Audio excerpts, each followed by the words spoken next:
Hello बच्चों, आज हम फिर वाणिज्य गणित से रिलेटेड आपके लिए वीडियो बना रहे हैं जिसमें कुछ क्वेश्चंस के सॉल्यूशन हम आपको बताएंगे। और ये वाणिज्य गणित से रिलेटेड लास्ट वीडियो है। इसके बाद हम एक नई इकाई से रिलेटेड वीडियो आप बनाएंगे आपके लिए। तो आइए देखते हैं वाणिज्य गणित से रिलेटेड ये लास्ट वीडियो। इसमें कुछ क्वेश्चंस आपके लिए सॉल्व करें ये हम।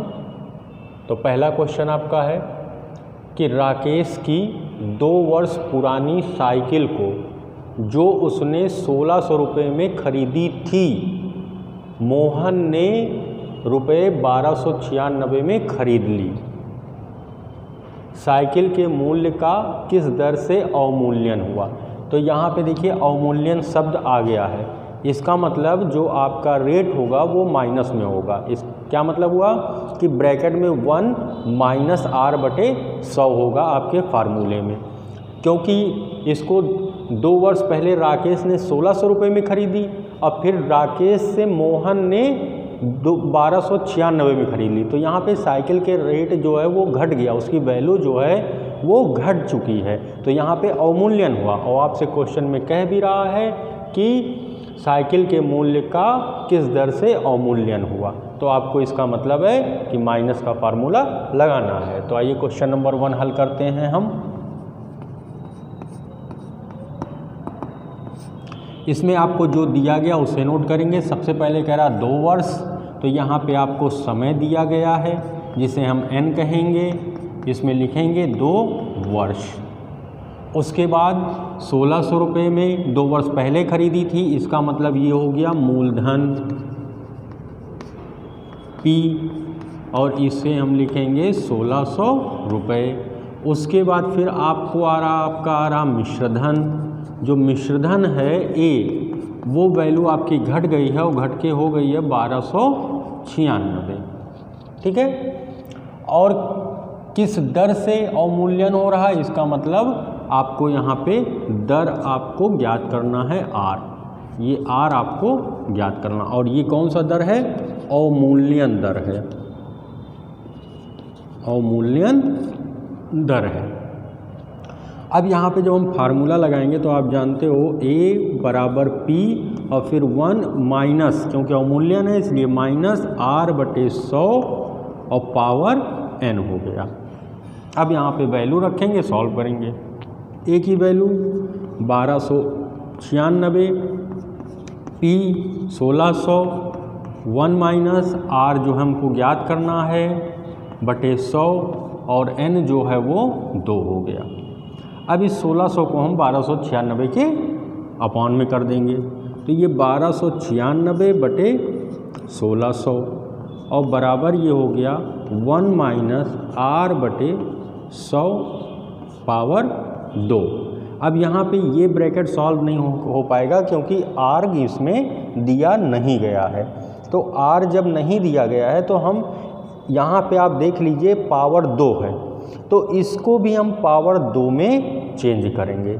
तो यहाँ पे समान घात हो जाएगी तो आधार बराबर हो जाएंगे। जैसे इसके पहले के लास्ट वीडियो में मैंने आपको बताया है कि वहाँ पे हम आधार बराबर करते थे तो घातें बराबर होती थी। अब इसमें घात बराबर करेंगे तो आधार बराबर हो जाएगी।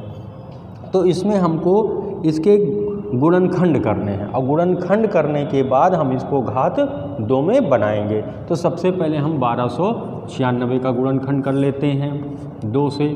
2 छक 12, 2 चौक को 8, 1 बचा, 16 हो गया, 2 अट्ठे 16। फिर 2 से 2 तियाँ 6, 2 दूना 4, 2 चौक को 8, 2 इकन्नम 2, 1 बचा, 2 छक 12, 2 दूना 4।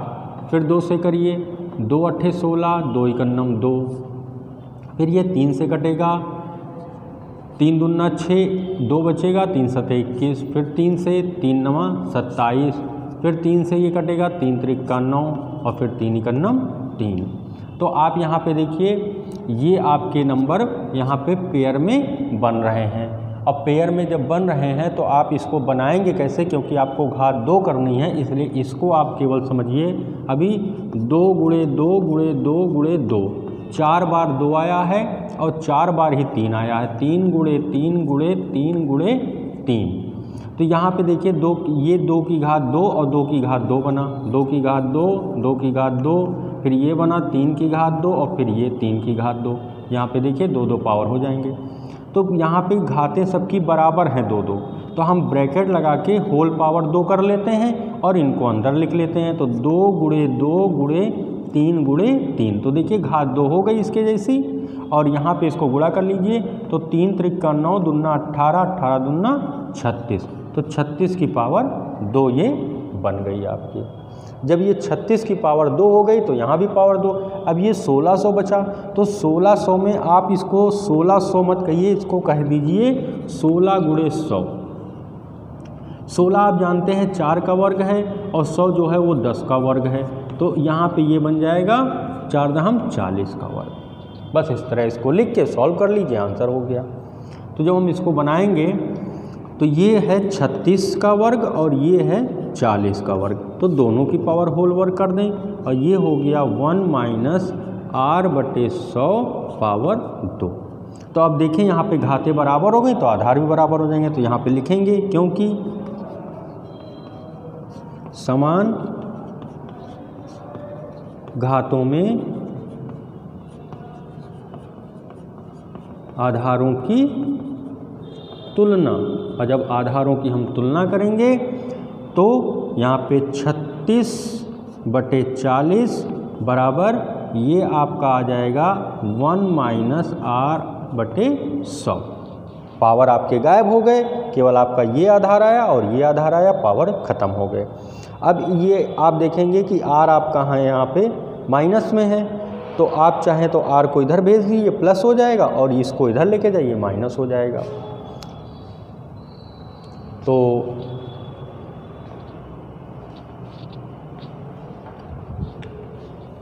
थोड़ा सा हम इसको रफ कर देते हैं।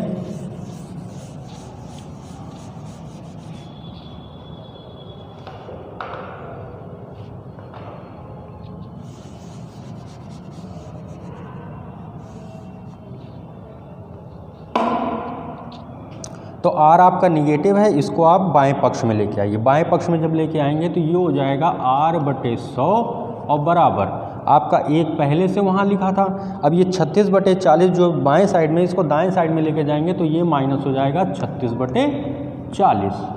ये r/100 बराबर ये 40 इकन्नम 40 माइनस 36/40 रहेगा। तो r/100 और बराबर इसमें से घटा दीजिए, 40 में से 36 गया, 4/40 हो गया। अब 100 ये आपका भाग में r के, इसको जब दाएं साइड में ले जाएंगे तो 4 के गुणे में चला जाएगा। तो r बराबर 4 गुणे 100/40, एक जीरो से एक जीरो कट गया, 4 इकन्नम 4 कट गया, तो r बराबर आपका आ गया 10। बस यही आपका हो गया। तो ये जो दर था, ये कौन सा दर था? अवमूल्यन दर। तो इसलिए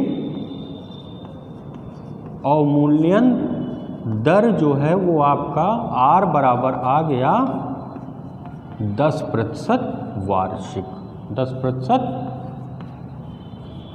वार्षिक। ये आपका आंसर हो गया। ठीक, अब क्वेश्चन नंबर आपका जो दूसरा है उसे देख लेते हैं।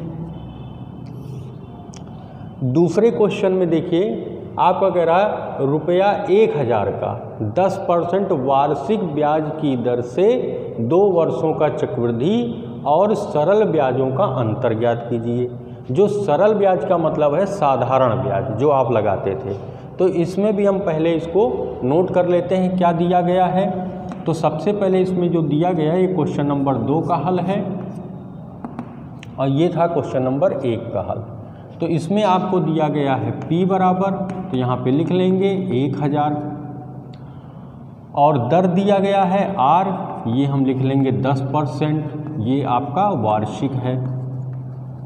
और जो समय दिया गया है N, ये आपका दिया गया है 2 वर्ष।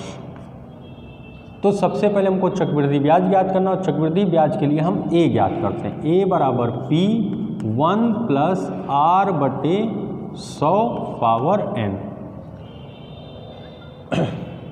अब इसमें वैल्यू रख दीजिए आप। P जो है वो 1000 है, 1 प्लस आर जो आपका 10/100 पावर n का मतलब 2, ये आपका हो गया 1000 और ये 0 से 0 कट गया तो यहाँ बचा 1 प्लस 1/10 पावर 2, फिर 1000 और ये आपका बन गया 10 × 9 10 11/10 पावर 2, 1000 गुणे 11/10 की पावर 2 तो इसका मतलब 11/10 जो है वो आपका 2 बार गुणा होगा। तो 1 0 2 0 1 0 2 0 कट गए तो यहाँ पे आपका आ गया 10 गुणे 11 गुणे 11।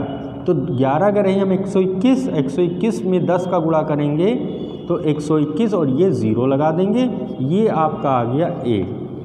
जब ये ए आ गया तो आपको निकाल देना है इसलिए चक्रवृद्धि ब्याज। और चक्रवृद्धि ब्याज जब आप निकालेंगे तो वो हो, चक्रवृद्धि ब्याज को कंपाउंड इंटरेस्ट बोलते हैं CI, ये होता है A माइनस P और जो आपका A है वो आ गया 1210 रुपये और माइनस 1000 जो आपका P था। अब यहाँ पे इसको जब हम घटा देंगे तो ये आ जाएगा आपका रुपया 1210 में से 1000 गया तो 210 बचा, ये आपका चक्रवृद्धि ब्याज CI आ गया। अब इसी तरह हम इसका साधारण ब्याज निकालेंगे। तो साधारण जो ब्याज होगा उसका फार्मूला आपको पता है क्या होता है, सिंपल इंटरेस्ट। ये फार्मूला जो होता है वो होता है PRT/100 और फिर यहाँ पे P की जो मान है वो है 1000 गुणे R जो है 10, समय जो है 2/100। अब 1 0 1 0 ये कट गया, 1 0 1 0 ये कट गया तो ये आपका आ गया 100 गुणे 2। तो यहाँ पे SI जो है वो आपका आ गया 200 रुपये, ये 200 आ गया। यहाँ पे डायरेक्ट आपका SI आ गया, यहाँ पे A में से जब घटाएंगे तब आपका कंपाउंड इंटरेस्ट 210 रुपये आएगा। अब दोनों में हमको अंतर चाहिए तो यहाँ पे लिख लेंगे, इसलिए चक्रवृद्धि ब्याज तथा साधारण ब्याज में अंतर, और जब अंतर हम निकालेंगे तो आप चक्रवृद्धि ब्याज जो आया वो आपका आया 210 रुपये और माइनस साधारण ब्याज जो आया वो आया 200 रुपये। तो 210 में से जब 200 निकल जाएगा तो बचेगा 10 रुपये। तो ये दोनों में अंतर आ गया। जैसा कि लास्ट वीडियो में मैंने आपको बताया था कि चक्रवृद्धि ब्याज और साधारण ब्याज केवल 1 वर्ष के लिए समान होते हैं। अगर 1 वर्ष से टाइम बढ़ जाएगा तो उनमें अंतर जरूर आएगा। तो देखिए यहाँ पे 2 वर्षों के लिए पूछा गया था, समय जो था वो आपका 2 वर्ष था। तो जब 2 वर्षों के लिए पूछा गया तो आप देखिए आपके चक्रवृद्धि ब्याज में अंतर आ गया। अंतर क्या आया? 10 रुपये का अंतर आया कि चक्रवृद्धि ब्याज साधारण ब्याज से 10 रुपये ज़्यादा है। ठीक है, तो आपको ऐसे अगर क्वेश्चंस मिलते हैं तो आप उनको इसी तरीके से हल करेंगे। ये आप ध्यान रखेंगे कि हल करने का तरीका आपका सही हो। नेक्स्ट क्वेश्चन, क्वेश्चन नंबर 3, यदि किसी धन का 5% प्रतिवर्ष की ब्याज की दर से 2 वर्षों का चक्रवृद्धि ब्याज 123 रुपये हो तो मूलधन ज्ञात कीजिए। तो इस प्रश्न में, प्रश्न नंबर 3 के हल में जो चीज़ें हमको दी गई हैं उनको हम लिखेंगे। तो सबसे पहले आपसे कह रहा है किसी धन का, और लास्ट में बोला मूलधन ज्ञात कीजिए। किसी धन का मतलब ही है कि आपका जो मूलधन है, तो मूलधन कह रहा ज्ञात कीजिए, तो मूलधन हम पहले ज्ञात कर लेते हैं। उसके बाद हमको दिया है दर, दर को हम कहते हैं R, और ये दिया है 5% प्रतिवर्ष। प्रतिवर्ष का मतलब होता है वार्षिक, और समय आपको दे रखा है 2 वर्ष। समय जो आपका N होता है वो आपको दे रखा है 2 वर्ष, और चक्रवृद्धि ब्याज आपको दे रखा है तो वो भी लिख लेते हैं। जो चक्रवृद्धि ब्याज है जिसे हम कंपाउंड इंटरेस्ट कहते हैं CI, वो आपको दे रखा है ₹123। ₹123। अब आप यहाँ पे चाहे तो आप अपना पुराना फार्मूला लगा सकते हैं, A बराबर P1 प्लस R/100 उससे भी लगा सकते हैं, या आपको चक्रवृद्धि ब्याज दे रखा है तो चक्रवृद्धि ब्याज का मैंने ये फार्मूला लिखा है जिसे आप डायरेक्ट लगा के हल कर सकते हैं। तो हम एक क्वेश्चन आपको ऐसे भी बता दें कि चक्रवृद्धि ब्याज कंपाउंड इंटरेस्ट अगर डायरेक्ट है तो उसका फार्मूला कैसे लगता है, P फिर बड़ा ब्रैकेट छोटा ब्रैकेट 1 प्लस R/100 तो आपको अब ये ब्रैकेट में ही हल करना होगा, ये आप ध्यान रखिएगा। तो यहाँ पे आपको CI दे रखा है ₹123 बराबर P जो है वो आपको ज्ञात करना है तो P ही रहेगा। अब इस ब्रैकेट में बाकी सोल्यूशन होंगे, 1 प्लस R जो है 5/100 पावर N जो है वो आपको 2 दिया है -1 123 इक्वल P। अब यहाँ से 5 1 जा 5 5 2 जा 20 तो ये आपका आ गया 1 प्लस 1/20 पावर 2 -1 123 इक्वल P। अब इसको देखिए, यहाँ पे आप जब देखेंगे इसको तो ये लिखा है 1 प्लस 1/20 मतलब 20 इकन्नम 20 प्लस 1 तो ये आपका हो जाएगा 21/20 पावर 2 और -1। अब यहाँ पे 21/20 की पावर 2 है तो इसको हम वर्ग कर लेंगे, तो 21 का वर्ग होता है 441 और 20 का वर्ग होता है 400 और -1 ये आपका रहेगा और इधर आपका 123 रहेगा। इसको थोड़ा सा और हल करते हैं तो ये आपका 123 रहेगा बराबर P।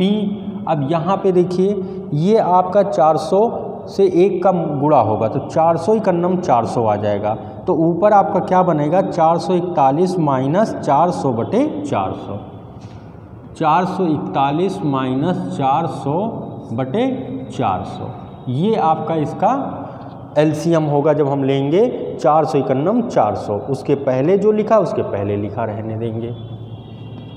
ये आपका 123 बराबर P और गुणे 441 में से 400 जाएगा तो 41/400 बचेगा। अब P बराबर निकालना है तो जो चीज़ भाग में वो गुणे में जाएगी, जो चीज़ गुणे में वो भाग में आएगी, तो P बराबर 123 गुणे 400 हो जाएगा और बटे 41 और फिर 41 इकन्नम 41 41 तियाँ 123। तो इसलिए जो हमारा मूलधन था वो आपका आ गया P बराबर ₹3 गुणे 400 और 3 गुणे 400 का मतलब है कि ये 4 तियाँ 1200 रुपये, तो ये P आपका 1200 रुपये आ गया। ठीक है, उसके बाद हम क्वेश्चन नंबर नेक्स्ट देखते हैं, क्वेश्चन नंबर 4 का हल कि इसको हम हल में क्या क्या दिया गया है हल करने के लिए। तो इसको देखते हैं, किसी राशि का, और जब किसी राशि का इसका मतलब आपको मूलधन इसमें ज्ञात करना है। आप क्वेश्चन पढ़ते जाइए और नोट करते चलिए क्या चीज़ दी गई है, क्या ज्ञात करना है। 5% वार्षिक ब्याज की दर, तो यहाँ पे आपको दर दे रखा है जिसे R कहते हैं, वो भी 5% वार्षिक दे रखा है, इसे नोट कर लेते हैं। 2 वर्ष, अब यहाँ पे ये आपका समय भी हो गया, N बराबर 2 वर्ष। साधारण ब्याज और चक्रवृद्धि ब्याज का अंतर जो है 160 रुपये है, तो ये आपको दे रखा है, इसको भी नोट कर लेते हैं यहाँ पे।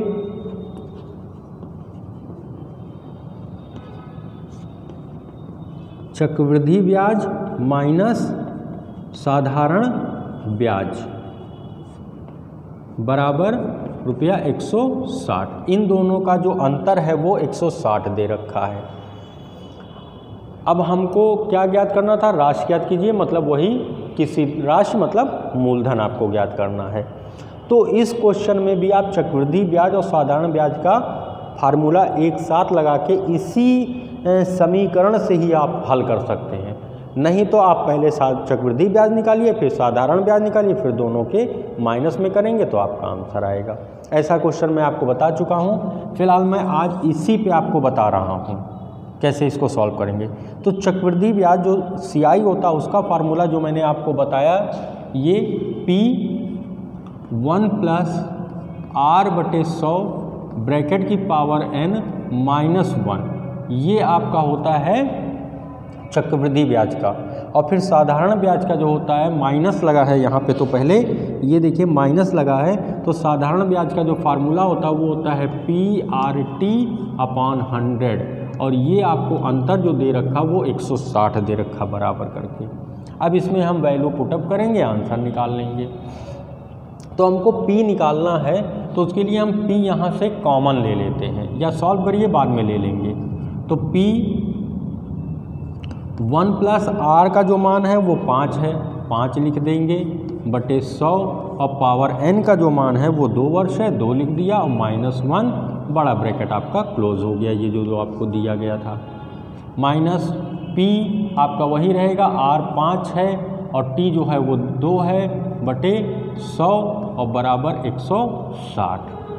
थोड़ा इसको और हल करेंगे, 5 का नम 5 और 5 दूना 10।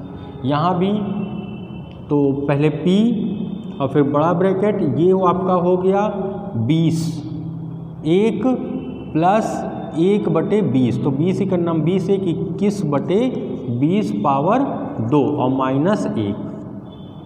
और यहाँ पे देखिए P गुणे 5 दूना 10 बटे 100 बराबर 160। यहाँ से एक 0 काट दीजिए, तो ये आपका P है। यहाँ पे 21 का वर्ग आप करेंगे 441, 20 का वर्ग 400 -1, और ये आपका हो गया P/10 बराबर 160।